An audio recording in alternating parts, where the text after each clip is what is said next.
नमस्कार। देश के प्रधानमंत्री नरेंद्र मोदी जब से काशी से सांसद बने हैं, उन्होंने इस शहर के विकास में कोई कोर कसर नहीं छोड़ी है।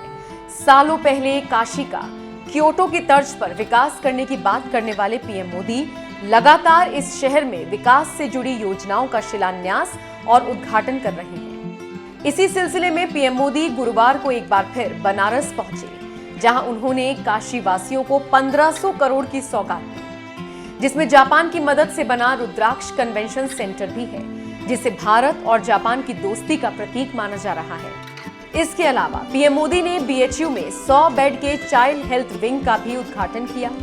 देश के पीएम की ओर से हो रही इन सौगातों की बारिश पर बनारस के लोगों ने क्या कुछ कहा, ये जानने के लिए जब हमने बनारसियों से बात की तो देखिए उन्होंने काशी के विकास और पीएम मोदी के बारे में क्या कुछ कहा। प्रधानमंत्री नरेंद्र मोदी वाराणसी पहुंचे हुए थे। रुद्राक्ष कन्वेंशन सेंटर का उन्होंने उद्घाटन किया। इस दौरान उन्होंने कई प्रबुद्धजनों से, काशी के जो विशिष्ट जन हैं उनसे मुलाकात की है, उनको संबोधित भी किया है। तो हमारे साथ इस समय मशहूर फैशन डिजाइनर हैं जो काशी की एक पहचान है, उसको विश्व पटल पर ले जाने का काम करती हैं, वंदना केसरी जी हैं। इनसे बात करते हैं। मैडम, अभी सर हम लोग अंदर ही थे। मोदी जी अभी कुछ देर पहले हमारे ही बीच थे और उन्होंने जो है रुद्राक्ष बैंकेट हॉल का उन्होंने ओपनिंग किया।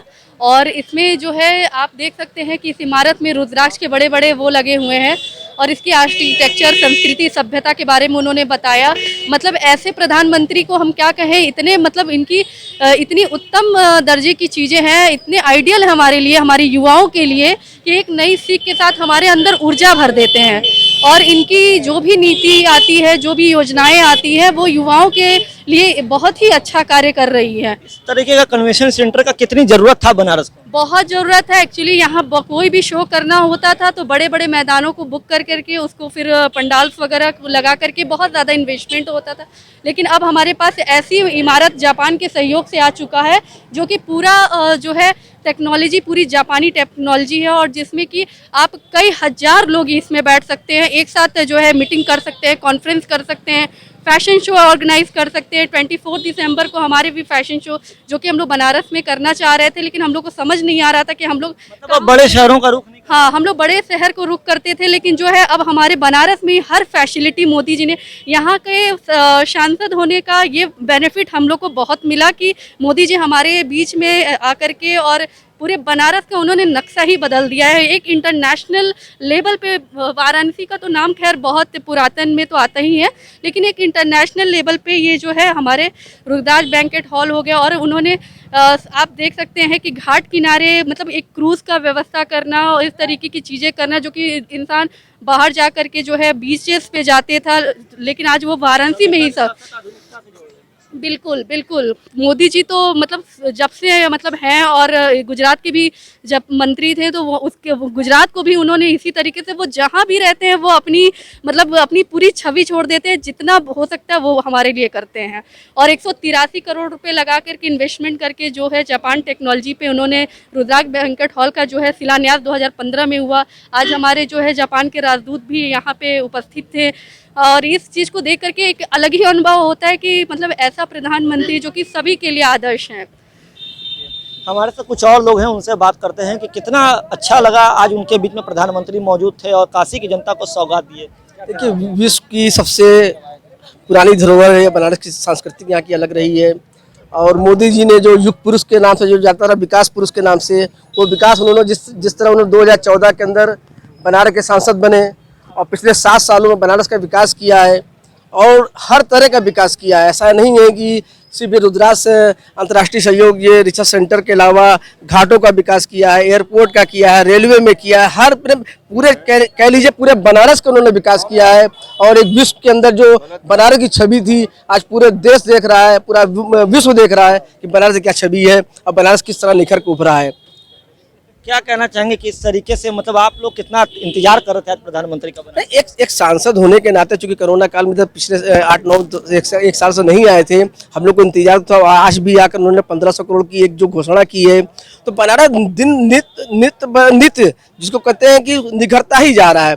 जैसा उन्होंने 2014 में कहा था तो लोगों ने कहा कि ये आश्वासन है, लेकिन आश्वासन के साथ अब बनारस दिखने लगा है।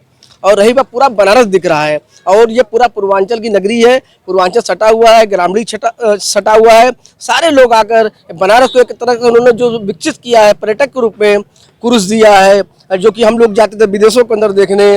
और हमारे यहाँ जो ओवरफ्लाई जब फ्लाई क्या कह दीजिए गाड़ी की पार्किंग के लिए हम लोग जाते थे दिल्ली बॉम्बे में जो व्यवस्था देखते थे, बैंकॉक में देखते थे, विदेशों में देखते थे, वो बनारस में चीज़ें हैं। तो सब काफ़ी कुछ दिया है बनारस के लिए। युवा के लिए कितना स्कोप हो रहा है धीरे धीरे युवाओं के लिए बनारस? अब युवा के लिए तो बहुत स्कोप हो चुका है। पीएम मोदी ने बहुत कुछ किया है और अब तो कहना नहीं चाहिए, जितने भी आप देख रहे हैं नए नए स्कीम आ रहे हैं। अभी युवाओं के लिए तो बहुत स्कीम है। अभी आयोग आया था, या आयोग क्या था, कोई स्कीम थी, मेरे को नाम पूरा याद नहीं आ रहा है, वो आई थी युवाओं के लिए फ्री में पढ़ाई दे रहे हैं।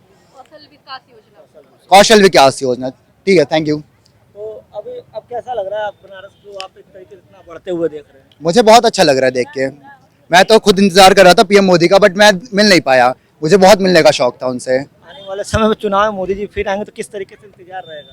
हमेशा इंतजार रहेगा, हमेशा जोश से रहेंगे। अगर वो बोलेंगे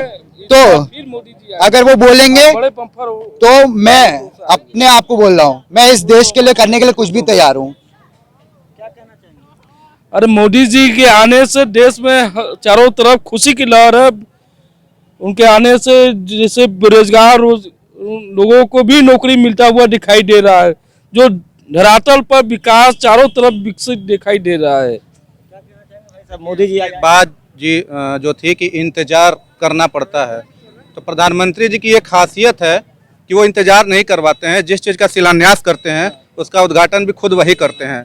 बाकी पार्टियों का देख लीजिए, जो काम चालू होता है वो 5 साल के बाद थोड़ी स्पीड उनकी धीमी हो जाती है। वो अगले सरकार बनने तक की वो वेट करते हैं कि अब सरकार आएगी तो इसको आगे बढ़ाया जाएगा। लगातार विपक्ष की पार्टियां कह रही थी कि जो बड़ी बड़ी घोषणाएं होती लेकिन जमीन पर नहीं दिखता, लेकिन काशी को जो कागज तक ही रहता है। लेकिन काशी को जो क्योटो बनाने हैं, इनकी जो चीजें हैं, इनकी जो चीजें हैं, ये जो बोलते हैं वो करते हैं। और ये 2014 से हम लोग बनारस वाले देख रहे हैं। प्रधानमंत्री ने कहा था काशी को क्योटो की तरफ पे विकसित, तो ये पहला उदाहरण आप कह सकते हैं। ये बढ़ रहा है, ये पहला नहीं है, बहुत सारे उदाहरण हैं।